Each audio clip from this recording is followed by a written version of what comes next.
ایک رفیق تنظیم کے سامنے جو تیسرا وصف ہمارے سامنے بتایا گیا ہے کہ مطلوب ہے، وہ ہے کہ اپنے عقائد کو درست کریں اور کلمہ شہادت کے مضمرات اور لازمی نتائج کو ہمیشہ دل و دماغ میں تازہ کرتا رہے۔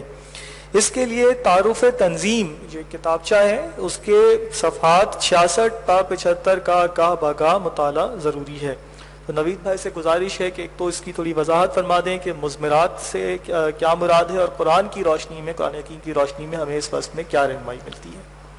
بسم اللہ الرحمن الرحیم۔ مضمر کہتے ہیں کسی چیز کا چھپا ہوا ہونا، جیسے ہمارا ضمیر ہے، ایک ہمارے وجود میں ایک باطنی حقیقت ہے، پوشیدہ حقیقت ہے، لیکن وہی ہمیں چیزوں کی اصل حقیقت کی طرف ہماری رہنمائی کرتا ہے، نیکی پر شاباش دیتا ہے اور برائی پر ہمیں ڈانٹتا ہے۔ اللہ کے رسول نے فرمایا بھی کہ جو چیز تمہارے جی میں گھٹن پیدا کرے سمجھ لو کہ وہ گناہ ہے۔ تو یہ اصل میں ضمیر اسی سے لفظ مضمر ہے کہ ایک کلمہ طیبہ کے ظاہری الفاظ ہیں، لیکن اس کے کچھ ایک نتائج ہیں جو نکلتے ہیں، اس کے پیچھے بٹوین دا لائنز کچھ حقیقتیں ہیں۔ اور اللہ ڈاکٹر صاحب کو غریق رحمت کرے، انہوں نے یہ بہت عمدہ انداز سے یہ عقائد مرتب کیے، اور تعارف تنظیم اسلامی میں یہ عقائد سارے کے سارے تحریر شدہ ہیں، اور یہ عقائد اہل سنت والجماعت کے ہیں۔ کئی احادیث میں یہ بشارت دی گئی ہے کہ قیامت کے دن اہل سنت والجماعت ہی کی بخشش ہوگی، اسی کی نجات ہوگی،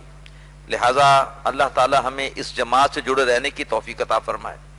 اور بار بار ڈاکٹر صاحب کہا کرتے تھے کہ ہمیں یہ بات اپنے ذہن میں بٹھا لینی چاہیے کہ ہم نے عقائد کے اعتبار سے اور اعمال کے اعتبار سے اپنے آپ کو اسلاف کے ساتھ جوڑے رکھنا ہے۔ جتنی مرضی کوئی عقلی دلیلیں کو آ جائیں عقیدے کے حوالے سے یا عمل کے حوالے سے، کوئی نئی بات بھی آ جائے ہرگز قبول نہیں کرنی۔ ہم نے اسلاف کے عقائد پر اور اسلاف کے اعمال پر ہی ان کے ساتھ جڑنے کی کوشش کرنی ہے۔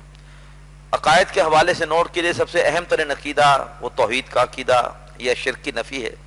قرآن مجید میں اس پر اس قدر زور دیا گیا،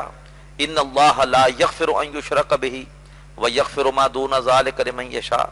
سورہ نساء آیت 48 آیت 116 دو بار کہا گیا کہ اللہ تعالیٰ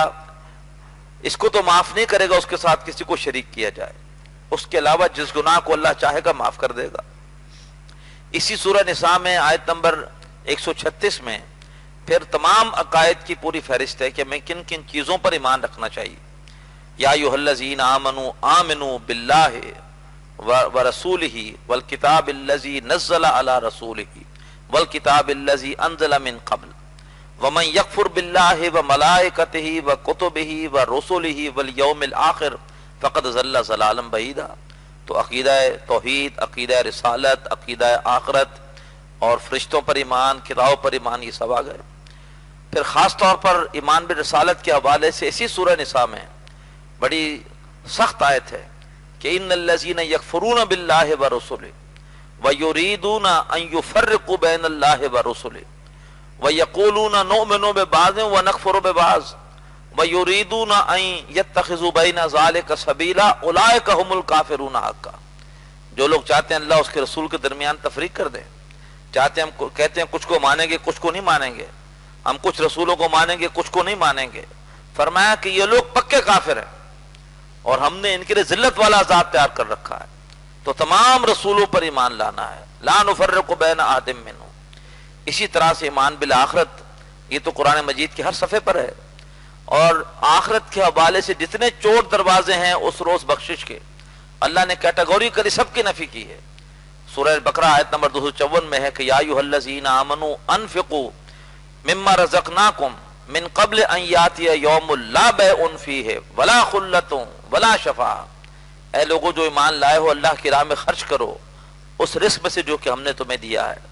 اس سے پہلے کہ وہ دن آئے کہ جس روز کوئی تجارت کام نہیں آئے گی، کوئی دوستی تعلق آشنائی کام نہیں آئے گی، کوئی کسی کی سفارش کام نہیں آئے گی، اور اس حکم پر عمل نہ کرنے والے ظالم ہیں، اور وہ ظالم حقیقت کے عملی اعتبار سے، حقیقت کے اعتبار سے کافر ہیں، والکافرون هم الظالمون۔ پھر خاص طور پر جس چیز پر توجہ دی گئی ہے مزید ہمارے عقائد میں جو تنظیم اسلامی کے تعارف میں درج ہیں، صحابہ اکرام کے بارے میں ہمارا عقیدہ، اس لیے کہ صحابہ اکرام کے بارے میں اللہ کے رسول کا ارشاد کہ جو ان سے محبت کرتا ہے میری وجہ سے کرتا ہے، اور جو ان سے دشمنی کرتا ہے میری وجہ سے کرتا ہے۔ تو سورہ توبہ کی آیت نمبر 29 آخری آیت میں جو صحابہ اکرام کی مدح ہوئی ہے، محمد الرسول اللہ والذین معہ اشداء علی الکفار رحماء بینہم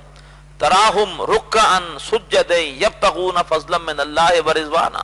سیماہم فی وجوہہم من اثر السجود ذالک مثلہم فی التوراۃ ومثلہم فی الانجیل کزرع اخرج شطأہ فآزرہ فاستغلظ فاستوى علی سوقہ یوجب الزراء لیغیظ بہم الکفار۔ میں ترجمہ نہیں کر رہا، بہت معروف آیت ہے، آپ کے علم میں ہے۔ فرمایا لیغیظ بہم الکفار، یہ صحابہ اکرام اللہ کے رسول کی لگائی ہوئی بھی کھیتی ہے، آپ کی تربیت کا یہ شاہکار ہیں، تو اللہ کے رسول تو ان کو دیکھ دیکھ کے خوش ہو رہے ہیں، اور کافر ہی ہیں کہ جو ان کو دیکھ دیکھ کر اندر سے جلن محسوس کرتے ہیں۔ تو صحابہ اکرام سے نفرت اور بغض یہ کفر کی علامت ہے۔ اس حوالے سے اللہ تعالی ہمیں بار بار ان عقائد کو پڑھنے کی توفیق عطا فرمائے، ان پر ڈٹے رہنے کی توفیق عطا فرمائے، اس لیے کہ اسی میں ہماری نجات ہے۔